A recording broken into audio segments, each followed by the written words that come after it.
Chase Bank has entered the advertising game. So I don't know if you know this, Neil, but Chase has 80 million American customers, 40% of US adults, 1.5 trillion in credit debit spend, and 8.5 billion in Chase offers revenue in 2023. So think about it this way. This is called Chase Media Solutions. If you're logging into your Chase dashboard or maybe your app and you buy a lot of beauty products or you buy a lot of, I don't know, entertainment stuff or stuff for your kids, those are the types of ads that you might see, right? So they're going to roll out. They have a lot of first-party data, and this could be really interesting. I mean, it's another channel to go after. And iOS, Apple, they can't do anything about this. So this tweet came from Jonathan Snow, and I think it's interesting. We'll see if it's going to be more of a auction-based model where you can bid on CPM or CPC, or if it's going to be more of an affiliate model, which is a kind of performance-based play. So when Chase is going into marketing, are they just trying to shove banner ads, or is it more of like doing what? I don't have a Chase card, but I know you have American Express. When you log into your Amex, if you scroll to the bottom, the like deals of the week or month, and you just click add, and you get so that's discounts. That could be an affiliate model, right? So, but I see it being a combination, and they haven't disclosed yet, but it could be a combination of both the affiliate model that you're talking about, Neil, and also banners too. Huh? Yeah. So it's like, why would we not look at this? Yeah, that's true. All right, real quick. I need to tell you about the group that Neil and I created called the Agency Owners Association. And this is a group that's similar to entrepreneurial organizations such as YPO or EO. By the way, Neil and I are both in YPO, but we thought it'd be really cool if we're able to create a group that's dedicated to agency owners to helping them scale. So you could be at 6 figures, 7 figures, 8 figures. We have different groups for different levels. All you have to do is go to marketingschool.io/agency. Again, that's marketingschool.io/agency. And you can go there to apply. And I will tell you right now what we're doing is there's an online community. We do calls every now and then. There's stuff that we share in there that we don't share publicly. And you can, at least with the online community, you can cancel at any time. So you can go there to learn more about it. And that being said, back to the video. Speaking of big corporations, did you hear how Apple's they stopped their car division? Yeah. And then they shifted focus to AI? robots. Robots? Oh, yeah, they're going to build robots for homes now. That's a rumor. That makes sense. This is why it's going to get Tesla's a robot company, so is Figure, and then Apple. Yeah. So it's going to be interesting to see where things go. But all right, so I know you're a Tesla fan, and I have one, or I will have one in a month or so. Would you buy a Tesla robot for your house or an Apple robot? It's tough. I think right now, this very moment, I'd buy a Tesla one. Now, if you say in 5-10 years, I'd buy an Apple one. So why would you buy a Tesla one right now? Because they're way further along, I believe. They've had robots, and then they're further along from a product development standpoint. Yeah, but I do believe Apple has some of the best people in the world working on it. I think they'll catch up, if not make it even, and we'll see what happens.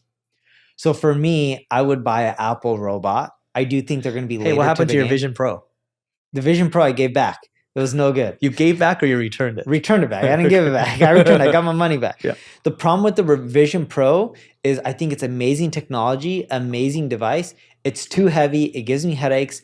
I think I'm the right buyer for version 3 or version 4. I love it. Yep. It's just like to travel with it. It's bigger than my backpack. I can't even put it in my backpack. The case is That's huge. how I saw it. I had no idea because you're very thoughtful with how you take risks, and I'm just like, yeah, I'll probably buy version 3 or 4. But you went for the first one. But it was cheap. It was like only like $2-3 grand. Guys, you can clip that. No, I don't mean it that way. But like for the technology you're getting, it's not expensive. Yeah. I look at it's like a computer. Exactly. That's how I looked at it. And I'm like, well, if you use it for a year or 2 years, and I don't really buy stuff, right? Like other than, I don't even know what I buy. I don't even buy clothes these days. Dude, okay, look, Tesla's, their robots, there's a video of a robot walking around the entire factory, and I think they can dance, they can move around, and there's more stuff they can do versus like a Figure robot right now. I don't know if you've heard of Figure. I have not. Figure's another robotics company. But like, look, we are going to go into a future where we're going to all have robots. So I would buy Apple robot for 2 reasons. The first reason is the ecosystem. So when you're thinking about just general use case, if it can plug in with my phone, it can plug in with my computer, it can plug in with my TV and all the other stuff I do, which Apple already has a lot of devices that people use. It just makes life easier. The second reason that I would buy an Apple robot over a Tesla one is I think they'll make the user interface better and more usable. Yeah. I mean, this is why we're both with Apple devices in front of us. It's just a better experience. It is like, dude, so when I test drove the Model 3 for the very first time, I know I bought it. You drove it? I drove it. You? Yeah. You? Yes. Why you? Oh, I was buying the Model 3. Oh, it was meant for me to drive. Neil's a bad driver. That's why. That's why I bought it. It has a lot of guardrails. It tells me when I'm about to hit a bumper. I was like, oh, this is great. I could be a bad driver. So when I was driving the Model 3, I'm like looking at the dash right there above the steering wheel. There's no speedometer. And then I look at the windshield, because the windshield on certain cars, like my wife's car, it shows you the speed on the windshield. Like it reflects it up so you can look straight. I'm like, oh yeah, that would be convenient. Nope, not there. It's on the computer screen on the right side. I'm supposed to be looking at the road. I'm not supposed to be looking at the right side to figure out how fast I'm going in the car. So what's your complaint is it's not user friendly? It's not as user friendly as it should be. I don't think you'll have those issues with Apple. They're slower typically to market, but when they come to market, they think things typically through. The best user experience. Yes. Yeah. All right. So I wanted to take a second to tell you about Leveling Up Founders. This is an event / mastermind for people doing 7, 8, 9 figures. These are founders that are doing that amount. And we've been doing this event for a couple years now. We've had amazing speakers, but more than anything, it's about the people. What I mean by that is like-minded people want to hang out with like-minded people. And this is the best spot to connect with people of a certain caliber. And we vet every single person that comes through. So if people are, even though they make a lot of money, but their character, we don't really align with that, we're not necessarily going to let them in. We do this event in Beverly Hills and it's happening in the beginning of August. All you have to do to learn more about it is just go to levelingup.com/founders. Again, it's levelingup.com/founders. If you want to hang out with amazing people, Neil, my podcast co-host, is going to be there. I'm going to be there. People like Syed Balki, he will be there as well. And again, it's going to be a great time. levelingup.com/founders to learn more. And we'll see you inside. By the way, do you know which sites are actually not getting hit too hard by Google's updates?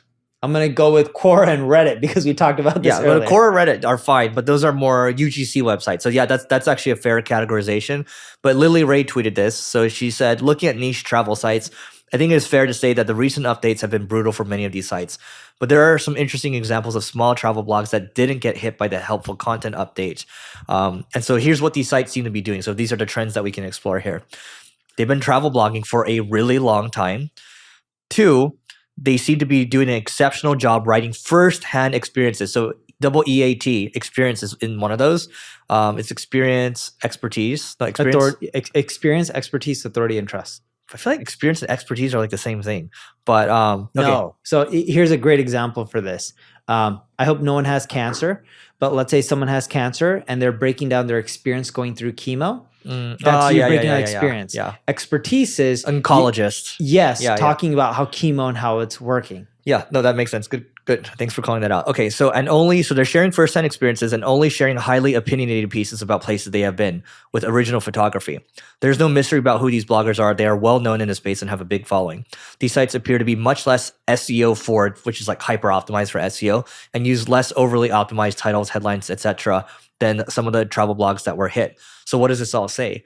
If I'm consolidating these points over here, they're just writing naturally. They're writing because it seems like they enjoy it, and they're not writing just for SEO purposes. That's at least what this takeaway is. And there's 2 graphs here that we'll pull up for the screen. But Neil, you can see this green graph over here. Those are the sites that are like after the update starting to do well. And then these are the sites that got hit. Dude, and speaking of not optimizing titles and stuff for SEO, the same goes with social media. The other day, I put on Twitter, one of my team sent it to me. They even came up with the headline. It was, head of Instagram reveals the truth about follower account. That's like catchy, it's clickbaity, right? And it wasn't like clickbait where you're deceiving. This is the Adam one that you were talking about earlier? Yeah. And that post on my Twitter got 3,900 views, all right? And then I noticed it wasn't doing well. So the same day I put out my own tweet that my team didn't send me. And I put, my favorite marketing strategy still to this day is giving away something for free. Not freemium, not a trial, but really free. And then I go on to explain, they got 31,000 views, didn't try to optimize, didn't try to come up with a catchy headline or anything, just wrote based on what I wanted to share and I thought would be valuable to people. How many words do you think you're writing per minute on Twitter per day? I don't know how many words per minute I'm writing. Not words per minute, just overall. maybe 200 max. 200 max. Okay. So you've been doing it very consistently for the last 60, 70 days or so? 90 Since days? October. Oh, okay. It's been a while. And how has that gone for you? It's gone really good. Yeah. And that might take you like 15 to 30 minutes to write, depending on how dense the topic is. No. Like 4 minutes, 5 minutes? For 200 words? Yeah. That's a lot in 4 minutes. I just think whatever's going to come from my head and I just type. Okay. How fast do you type per minute? I don't know. Anyway, okay, so I wasn't going anywhere with that question. I was just curious. Yeah. But, but I know I can type pretty fast per minute, but let's say something takes me 5 minutes to type out. Yeah. It actually takes me longer to copy and paste it from Word, paste it into Twitter, and then I go through Grammarly and I collect all my errors because I have terrible grammar. So, okay, I just started this habit. So back in the day, Neil, when you blogged a lot back in the day, how many words were you trying to write per day? There wasn't a specific word count. I would just blog. Same with like Twitter. When I look at like my word counts, I'm looking at one right now, like what I posted today. I know it didn't take me more than 5 minutes, but this is looking like it's more like 120 words than 200. So type. Back in the day, it really doesn't, like, Neil has his habit. It's not so much based on word count or whatever. He just goes, right? Goes with the flow. And that works for some people. I just used to have a habit where, this is probably when I first met you online. I was writing 500 words per day, 500 words per day. And it was a good habit. I just stopped doing it. And so on the Sunday, one of the co-founders of Morning Brew, Alex Lieberman, tweeted that looking for an accountability partner to write 500 words a day, or 30 minutes of writing per day. And then a bunch of people responded. I came in, I was like, hey, I'm in. And then he ends up texting me, and okay, we're each other's accountability buddies. So each day what we're doing is, he's writing for 30 minutes, I'm writing 500 words. And then he'll text me and show what he wrote, and I might give some feedback on it or whatever. But the whole thing is this accountability thing. It's embarrassing if you fail. So I'm actually behind right now by 500 words. I need to write 1,000 words after we record today. But the fact of the matter is, I think this habit's going to continue to compound, because I think some of my better writing has happened this week. And it's doing better too. It's not going viral by any means, but at least I'm getting my thoughts out. And writing forces clear thinking. And what I end up doing for my company after I write these is I end up converting a lot of these into memos, and I send them to my team. And then ultimately that gets my team to take action on these things. So, dude, see, like, I look at writing, for me, just in general, it comes natural and it's not hard. I think about most things in life. It's like, if you really want to do it, you'll do it, and you don't need pressure. Like, I know you have an accountability buddy, but you don't need it. Look at your workout routine. You and I talk quite often early in the mornings. You like going to Equinox at 6 or 7 a.m. I forgot when they open. 7? 7 on weekends, 5 a.m. on the weekdays. And you're consistent almost every single day, correct? At least when you're here, you're there. When you're traveling, it's a different story. But traveling, at least I still try to run in the morning. Yeah. So it's consistent. You don't need an accountability buddy. If you want to do something like write, I've seen you create content, you'll create it. It's a question of do you think it's worth the time? I think that's the biggest thing for most people. It's not about having someone who's accountable. Is the juice worth the squeeze? Is whatever you're doing worth it for you? If you feel value in it, you'll do it. You can look at it both ways. So you can look at it that way. And you could also look at it, you can combine it with this way. The way I see it is like, it's an experiment to see if I like this habit again. And as I start doing it again, I was like, oh, I like this. And so you can make the argument that I don't need to do this accountability thing anymore. But it's like, writing on the internet has been a net positive for both of us. And really, the high level, what we're saying is creating content on the internet has been a net positive to us. Yeah. And writing, I think, is one of the best ways to express yourself. And I just lost that over a period of time. But you've been blogging, but I feel like the Twitter thing is reviving some of your energy with writing. That's how I feel. When I blog, it's really easy because my Twitter or X is the start of my blog posts, and then I go in and modify whatever I need and expand upon it. Yep. Like when I write a blog post, no joke, it takes less than an hour. Wow. And this is like your 2,000 word posts back in the day? No, my blog posts are typically around 1,000 words. Okay. It's less than changed. an hour. Yeah. I take Twitter, then I go and read through it, correct any errors, post it on WordPress, correct errors through Grammarly, because Microsoft Word versus Grammarly, they check spelling quite a bit differently. And I use the app for Word. I don't use the online version, if there even is an online version. Yep. And from there, I message Sal on my team, and I say, add an image at the top. So he'll create an image. And I say, wherever I put insert graph, I'm like, insert the graphs for the error. Just read it. You'll know which graphs I'm talking about because we have so many graphs within our corporation. And then I tell him, just publish the post. But I've already saved it as a draft, already switched up the URL or created my own custom URL, picked the category, fine-tuned it. So all he has to do is just add the graphs, add the image at the top, click publish, and then I just go double check it, and then I'll schedule out an email blast that I write. Yeah, that makes sense. And actually, if you think about it, so as you're giving me the number, so 1,000 words takes you an hour. For about 500 words, it takes me about, call it 25 to 30 minutes. So it's the same thing. Anyway, that's it for today. Let us know what you think about this longer episode. We'll probably chop it up a little bit for YouTube. And that is it for today. And also don't forget, go to marketingschool.io/agency to learn more about the Agency Owners Association. That's where we help agency owners grow. And hopefully we get to a place where we don't need to have ads on this podcast anymore. So yeah, there's that for you. Goodbye.